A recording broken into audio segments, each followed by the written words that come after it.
Hello and welcome to part 5 of the Foundations of Leadership. Today we're talking about one of my favorite subjects, servant leadership. I want to give you a quote by somebody named Robert Greenleaf. He is actually credited with popularizing this term, and this is what he says. The servant leader is servant first. It begins with the natural feeling that one wants to serve first. End of quote. I would also remind you, and please, I want to encourage you to look up under Harvard, where they did a study on what they believed was a journey to find the best, most optimistic approach to leadership. And they came up with this concept of servant leadership. But even before Harvard, we can go actually to Jesus Christ in the Bible, and whether you are a religious person or not, where he actually teaches this concept 2,000 years ago that the greatest people would be the servants of all. Now, what does that mean? We don't use this term a lot, servant and servant leadership, but what does it mean? Really what it does is it takes the leadership concept and it flips it on its ear. Where in the past, we've always had this idea that the leader's on the top of the mountain, he's on the top of the ladder, and everyone else is somewhere down here. Well, what servant leadership does is it takes the people that are down here and it brings them up, it lifts them up. While the leader is foundational, is supportive, it is the one underneath that is making sure that their needs are being met, that they're successful, so that ultimately the entire organization will experience an explosion. They will thrive and they will flourish within their role. That being said, what are some of the key aspects then of this idea of servant leadership?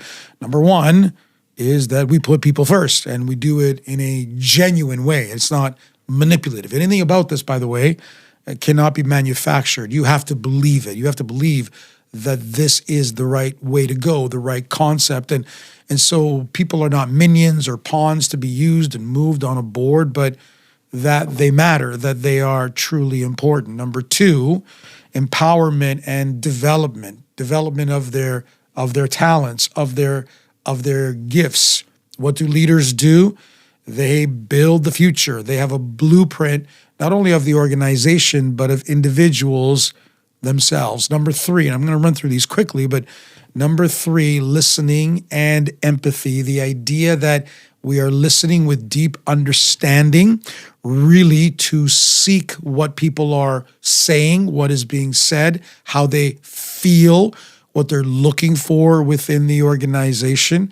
It's absolutely critical that you are empathetic to your people, which falls under emotional intelligence, and that you are a good listener. Remember, we said listening is both a skill and an art. What about humility? Humility is really about removing our arrogance, removing our pride, and giving credit maybe where credit is due. This is what servant leaders do. They lead in a humble way. They don't have this I know it all. They don't necessarily follow the fake it till you make it. Maybe you just need to say, I don't know. Let's find out. Let's look at this together. Let's research it together. Let's see what we come up with. Number 5, stewardship. What do I mean by that?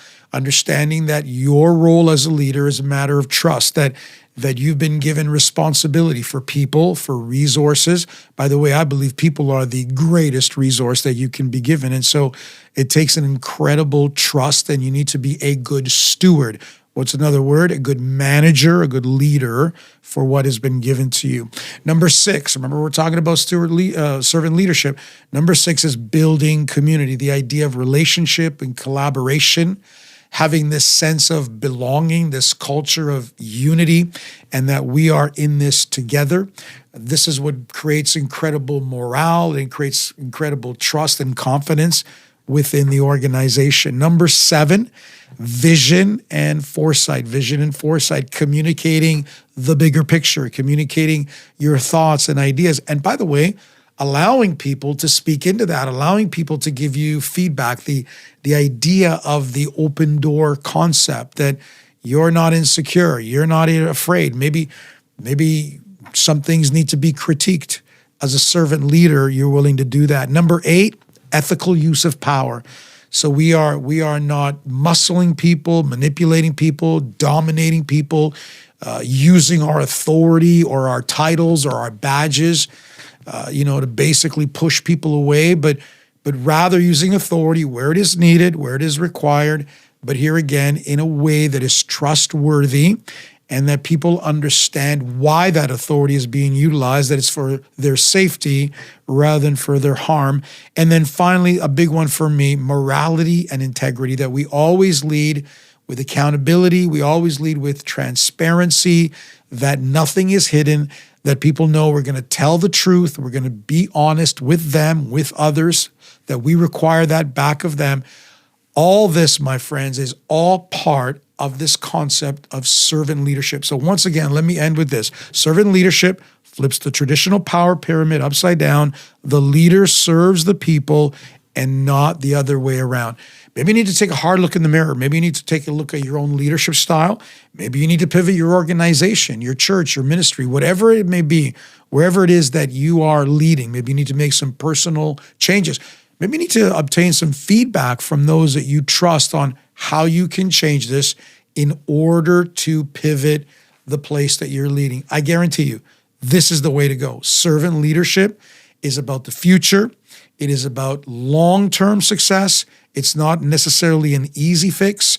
It may not be, something that is attainable in a week or two, but in the long run, I guarantee you, you will see the fruit of this.